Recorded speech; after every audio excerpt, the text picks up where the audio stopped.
अभी मार्च का महीना चल रहा है, हमारे लिए होली धुलंडी रंगों के उत्सव चल रहे हैं, मगर देश का एक वर्ग ऐसा भी है जो इस महीने में सर्वाधिक पीड़ाएं झेलता है। मैं बात कर रहा हूं यहां पर प्राइवेट कर्मचारियों की, क्योंकि मार्च का महीना उनके लिए एक बुरे सपने की तरह होता है, जहां पर वो परिवार को भूल जाते हैं, परिजनों को भूल जाते हैं, मित्रों को भूल जाते हैं और यहाँ तक कि कई बार खुद को भूल जाते हैं, खुद पर भी ध्यान नहीं दे पाते हैं। और ऐसा इसलिए होता है क्योंकि मार्च में टारगेट को पूरा करने का एक बहुत ज़्यादा बड़ा बोझ होता है, क्योंकि मार्च में उन्हें ये याद दिलाया जाता है कि आपको हरदम काम करना है। उनकी छुट्टियां बंद हो जाती है। अमूमन रविवार छुट्टी का दिन होता है, मगर हर शनिवार को उनके पास एक मैसेज आ जाता है कि अगले दिन ऑफिस खुलेगा। उस दिन भी टारगेट पूछे जाते हैं और उनका परिवार, उनकी जिम्मेदारियां कहीं दूर पीछे छूट जाती है।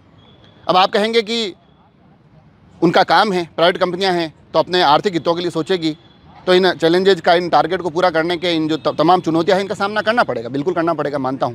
मगर कभी कभी ये भी सोचता हूं कि जहां इस देश में हर एक व्यक्ति के लिए मानवाधिकार का जिक्र होता है, तो फिर हम उन लोगों के मानवाधिकार को कैसे भूल सकते हैं जो कि इस देश की उन्नति में एक महत्वपूर्ण भूमिका निभाते हैं। वो लगातार पूरे हफ्ते में 6 दिन अपनी मेहनत करते हैं। क्या एक दिन उनकी छुट्टी को बरकरार नहीं रखा जा सकता है? क्या किसी एक लिहाज से उनको ये कहा नहीं जा सकता है कि ठीक है ना, कुछ टारगेट दूर भी रह गए तो क्या हुआ? क्यों उनको हमेशा गालियाँ, ताने, तंज का सामना करना पड़ता है? उस उधेड़ में मैं उन लोगों के परिवारों से भी आग्रह करता हूँ, विशेष तौर पर जो प्राइवेट फाइनेंस कंपनियां हैं, जो प्राइवेट इंश्योरेंस कंपनियां हैं, कि परिवार भी ऐसी स्थिति में उनके साथ खड़े रहें, मजबूती से उनका साथ दे।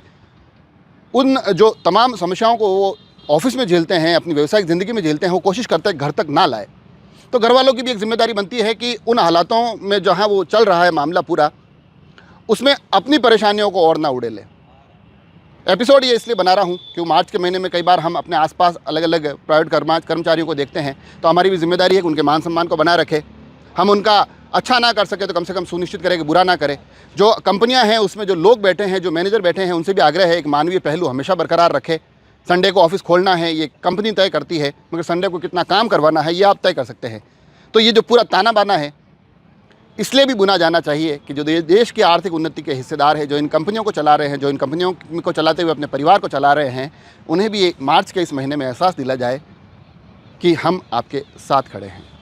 जुड़े रहे राजसमंद एक्सप्रेस से। धन्यवाद।